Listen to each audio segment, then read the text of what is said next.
Mayong buntag mga kasimple, welcome to my vlog, Erap TV. Simpleng buhay, simpleng luto ni Erap TV.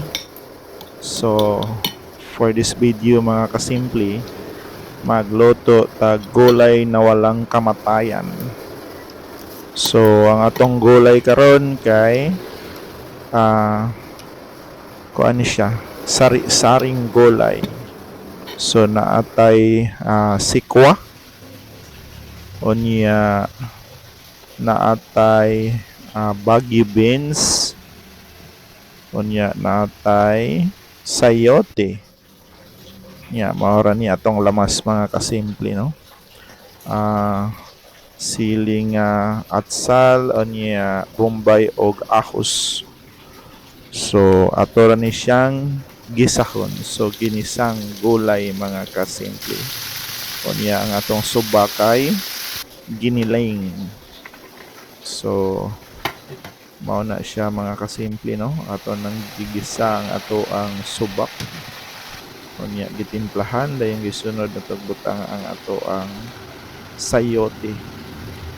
So ato na pong gisunod og butang ang ato ang bagyo beans. Unya isunod na nato ang sikwa. So gisa-gisa portion ra ni mga kasimple no. So ato na siyang gitimplahan, natay oyster sauce, natay patis, unya nasay tuyo no.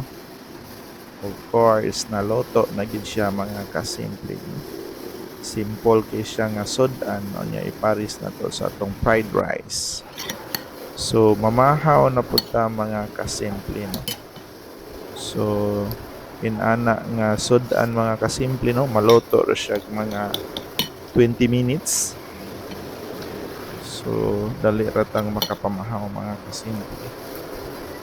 Mao ni atong sudan karon, ginisang gulay. So ganahan kong mo sagol og sikwa mga kasimple no, kay na siya nindot nga baho nga ganahan ko sa iyahang baho mga kasimple. Nindot siyang kaonon o niya lami rasa ni siyang isudan yun mga kasimpleng ang ato ang ginisang gulay. So I wish nga si Iker mukaon ani nga gulay no? Mukaon nga ni Iker? Yes.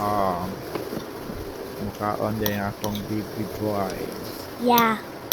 You like this? Yes. Are you sure? Yes. Okay.